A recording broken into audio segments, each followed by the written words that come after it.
Kali ini kita akan membahas sebuah film yang berjudul Happy End. Happy End? Ya, Judulnya film- Happy Ending gitu. Di awal film kita diperkenalkan dengan seorang wanita karir yang cukup sukses bernama Choi Bora. Dia terlihat bertamu ke rumah seorang cowok. Namanya adalah Kil Ilbum. Sebelum dikasih tahu siapa cecenguk ini, mereka langsung tancap gas dan membajak ladang. Kok udah awal-awal film mereka udah ketawa ini anjing. Dan kalau yang lagi sibuk baca ini adalah Seo Min-ki. Min-ki adalah suaminya Bora. Dan dia belum lama ini jadi pengangguran setelah dibuang oleh bank tempatnya bekerja. Baru awal film masalah semua udah masuk. Dan sejak saat itulah Min-ki mondar-mandir gak jelas.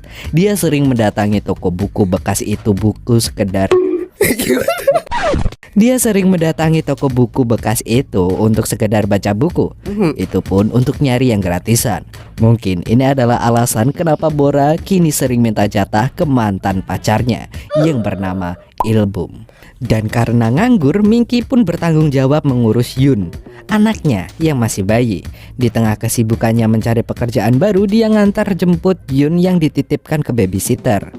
Di lift apartemen, Min-ki secara kebetulan bertemu dengan teman lamanya, Lee Myung, yang ternyata tinggal satu gedung di apartemen dengannya. Mereka pun bertukar kabar satu sama lain. Sementara Min-ki sibuk ngurusin bayi, Bora malah sibuk pacaran sama mantannya. Tapi Ilbum memang lebih ganteng dan lebih muda dari Min-ki sih. Ya mungkin lesatan rudalnya juga lebih kenceng gitu coy. Ya jelas. Hubungan tanpa status Bora dan Ilbum ini memang serba salah. Di satu sisi mereka terlihat seperti TTM, teman tapi menggenjot. Dan di sisi lain ada perasaan yang mengganjal, terutama pada diri Bora yang masih bersuami. Ilbum juga sebetulnya pengen punya hubungan lebih dari teman main traktor-traktoran. Oh, Traktor-traktoran. Setiap kali habis menanam cocok dengan Ilbum, Bora selalu merenung sendirian. Dia memikirkan suami dan juga anaknya. Tapi dia nggak bisa berhenti karena udah kecanduan pupuk komposnya si Ilbum. Oke. Keesokan harinya, Min-ki bertanya, semalam Bora habis dari mana, ngapain aja sama siapa? Bora tentu saja berbohong. Dia habis karaokean, makanya suaranya serak. Padahal mah dia habis nelen mic. Oh iya. Hari itu lagi-lagi Min-ki menerima penolakan dari perusahaan yang dia lamar. Di umur yang udah menua itu, mencari pekerjaan memanglah sulit pol. Tuh kok curhat Mas Andi. Biasanya setelah mengalami penolakan, Min-ki akan menghabiskan waktu di toko buku bekas menemani pemilik toko sambil baca novel romantis. Dan setelah itu dia akan belanja kebutuhan rumah. Kadang dia juga ditemenin sama Miyong, teman sekaligus tetangganya. Di waktu yang sama, pas Bora juga lagi belanja, dia beli baju kemeja kotak-kotak. Bukan karena dia pendukung tapi karena biar kembaran sama si Ilbum katanya. Oke. Malamnya Min-ki agak sedikit lebih santai karena Bora pulang sore. Dia berusaha menikmati malam itu untuk nonton sinetron Ibuku Adalah Mantannya Mantanku. Tapi malam itu tidak seperti yang dia harapkan karena Bora memintanya mematikan televisi.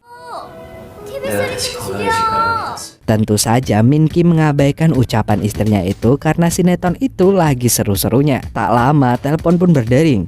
Ilbum ternyata menelpon. Min-ki tidak langsung mengangkatnya karena fokus menatap layar TV. Waduh. Bora yang terganggu suara TV pun marah-marah ke Min-ki. Min-ki gak bisa melawan perkataan istrinya karena ya mau gimana lagi, pengangguran gak boleh berkuasa di rumah. Pas Bora lagi berapi-api, telepon pun berdering. Bora mengangkatnya, tapi kali ini dari Miyong untuk Min-ki. Ternyata mereka udah janjian nonton sinetron itu biar ada bahan obrolan. Oke. Dan setelah itu Bora pun langsung membacot.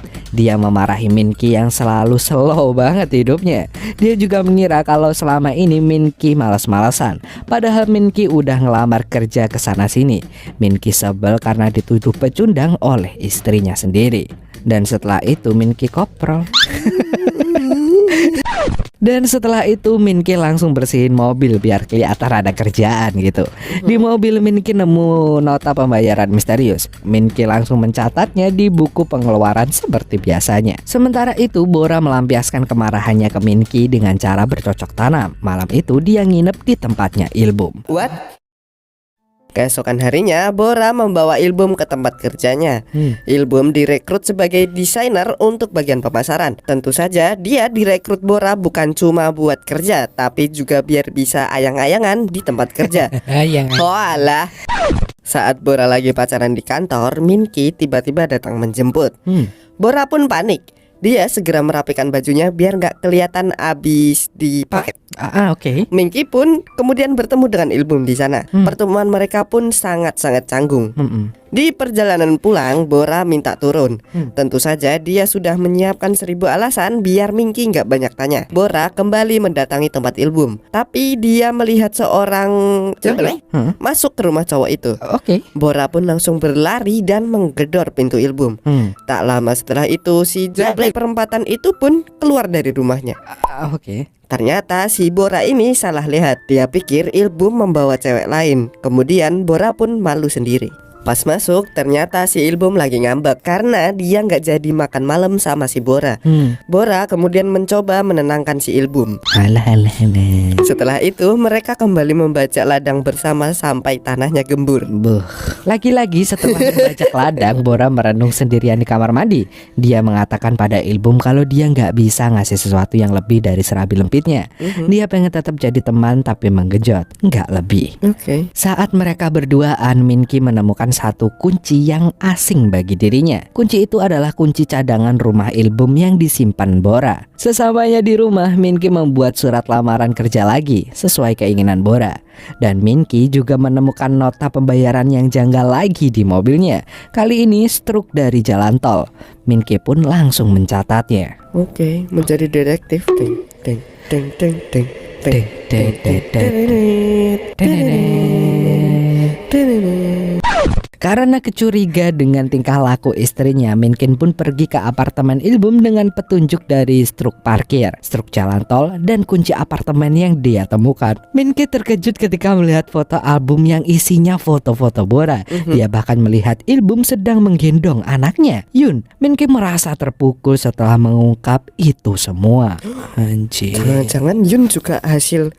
Sejak mengetahui fakta itu, Minky menjadi pemurung dan diam-diam suka merebus mili kalau lagi sendirian. Nelongso memikirkan nasib hidupnya yang wadidaw tersebut. Sang pemilik toko bahkan menyadari perubahan sikap Minky. Di rumah, Minky jadi sering melongo dan mengabaikan istrinya. Bukannya mencari tahu suaminya kenapa, Bora malah jalan-jalan sama Ilbum dan beli ikan cupang. Wah.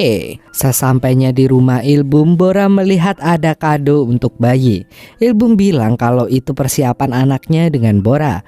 Bora pun sontak ngarah ke Ilbum. Bora pikir Ilbum tidak berharap lebih. Ternyata dia malah pengen punya anak darinya. Dalam perjalanan pulang, Bora yang lagi banyak pikiran itu nggak sengaja nabrak mobil orang dari belakang. Dan sejak saat itu Bora mulai berpikir untuk berhenti bercocok tanam dengan Ilbum. Dia nggak mau ambil resiko yang lebih berbahaya bagi dirinya. Tapi saat itu Bora belum sadar kalau suaminya tahu dia main belakang. Minky mulai meneror Bora secara halus dengan menempelkan foto Bora yang dia ambil di apartemen si Ilbum. Dan Bora pun panik. Bora kini mulai bersikap ramah pada Minky yang makin lama makin sering diam. Bora juga setuju dengan ide Minky yang ingin menggadaikan apartemen untuk buka usaha. Biasanya Bora jarang sekali setuju. Pas lagi membahas itu, tiba-tiba telepon berdering. Bora pun langsung pucat karena takut si Ilbum ini nekat nelpon dirinya karena udah jarang ngasih jatah. Tapi untungnya telepon langsung diputus pas Minky yang nerima. Minky pamit pergi ke bengkel setelah itu. Pas Minky pergi, ada telepon masuk lagi. Kali ini benar-benar dari Ilbum. Ilbum yang lagi kobam jus buah naga itu pun memaksa Bora untuk menjelaskan kenapa dia mau memutuskan hubungan dengannya. Bora tidak mau membicarakan itu kalau Ilbum gak sepenuhnya sadar. Ilbum ternyata sudah menunggu di depan apartemen Bora. Bora pun kemudian terpaksa untuk mengusirnya sebelum Minky datang. Dia meminta Ilbum untuk menemuinya di kafe setelah Yun tidur. Bora terpaksa memasukkan 1/4 tablet obat tidur ke botol susu Yun biar basi. Bora terpaksa memasukkan seperempat tablet obat tidur ke botol susu Yun agar si bayi itu bisa cepat tidur. Anjir. Si anjing, dia ingin segera menyelesaikan masalahnya dengan si Ilbum. Bora pun buru-buru nemuin si Ilbum. Ilbum mengaku ingin punya hubungan yang lebih. Dia bahkan yakin kalau Yun adalah anaknya. Dan sementara itu, Minki yang baru pulang ke rumah melihat ada semut di botol susu Yun.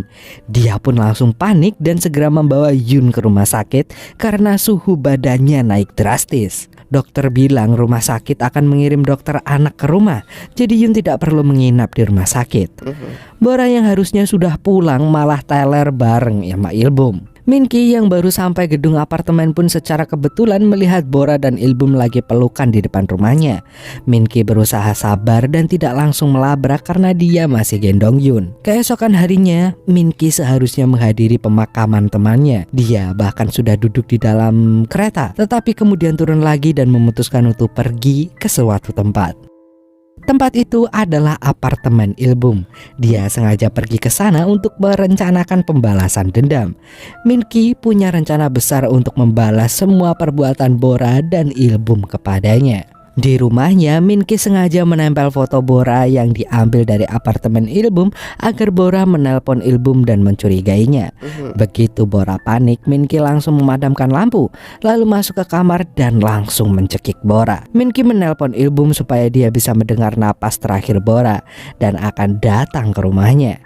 Dengan begitu, Ilbum akan jadi tersangka utama. Bora pun langsung ditusuk berkali-kali dengan pisau yang dicuri dari lacinya Ilbum, dan Bora pun akhirnya COD dengan malaikat. Rasa sakit hati dan kemarahan Minki sudah tidak bisa dibendung lagi. Dan benar saja, Ilbum pun langsung lari terbirit-birit ke rumah Bora. Sementara itu, Minki pergi ke rumah Ilbum untuk menyusun bukti agar Ilbum disalahkan atas kematian Bora. Dan setelah itu, Minki langsung naik kereta supaya punya alibi. Keesokan harinya, Miyung dititipi pesan oleh Minki untuk ngecekin rumahnya. Dan disitulah dia melihat Bora terbujur kaku di kasurnya. Minki pun berakting seakan tidak tahu apa-apa. Polisi pun mulai menyelidiki kasus itu. Mereka juga menemukan semua bukti yang ditanam oleh Minki sesuai rencana Minki. Dan di kantor polisi, Minki menjelaskan alibinya.